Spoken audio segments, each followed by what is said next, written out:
अस्सलाम वालेकुम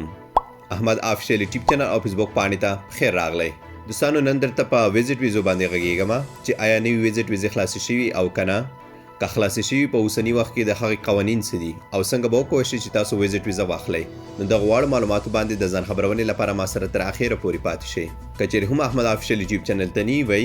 د ځنو سره ضرور سبسکرایب کړئ او که احمد آفیشل فیسبوک پاڼې ته نوي وئ نو دا ضرور در سره لایک کړئ په اول سر کې د خپل همکارو ټراول ایجنسی څخه لکه دبی ټراولز، اریانا ټراولز، نیو سادي ټراولز او نورم ډېرې زیاتې د هر یو نام اخیستل دلته زیات وخت نیسي نو زه ستاسو واړو څخه مننه کوم چې تاسو په وخت باندې ماته دې په اړه معلومات راکړل دوستانو د خپل همکارو ټراول ایجنسی سره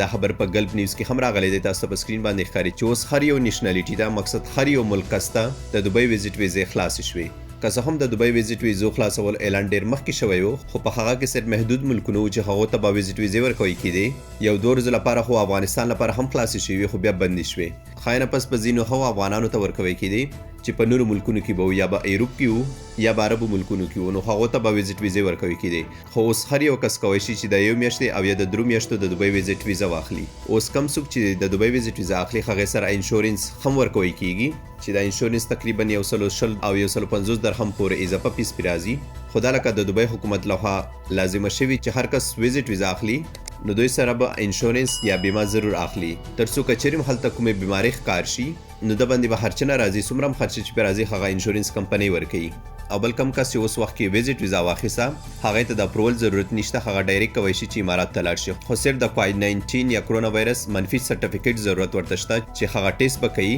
او کله چې د امارات ته ځي نو ها سرټیفیکیټ به د سره لازمي وي خو دې خبرې ته باید خیال وي چې هغه باندې د شپږ نوي غنټو څخه زیات وخت نه وي تیر شوی مقصد یو کس ویزټ ویزا واخیسته د هغې پرواز 4 ورځې پس دی نو دی د کوشش وکړي چې د خپل پرواز څخه 2 ورځې مخکې دا ټیسټ وکړي تر څو د ټیسټ نتیجه راتللم 4 ساعته اخلي نو کلم چې دته د ټیسټ نتیجه راشي یو ورځ وخت به دته پاتې شوی وي نو کلم که څوک د دبی ویزټ ویزا اخلي هغه د ایجنسۍ ته خپل پاسپورټ کاپي ورکړي او یو 2 کې د پاسپورټ سایز عکسونه ورکړي خو چې په وایټ بیک ګراوند کې وي ورسره د تذکرې کاپي ورکړي نور د ویزې پروسس وخت د 2 ساعتونو نیولې تر 2 ورځو پورې وخت اخلي تر څو تاته ویزه راشي دلته دا خبره یو ځل بیا درته تکراروم چې اوس د دبی ویزټ ویزې خلاصې شوي دي هر یو کس کولی شي چې د یو میاشتې او 3 میاشتو ویزټ ویزا واخلي او په هغه باندې دبی ته لاړ شي کم چاته چې اوس وخت کې ویزټ ویزا راشي هغو ته د اپروول ضرورت نشته دوی ډایرکټ کولی شي چې امارات ته لاړ شي خو بس د کووډ 19 یا کرونا وایرس منفي سرټیفیکیټ ضرورت ورته شته تر څو د خپل پرواز څخه 2 ورځې مخکې ښه ټیسټ وکړي او د تللو په وخت کې به د سره د ټیسټ سرټیفیکیټ ضرور موجود وي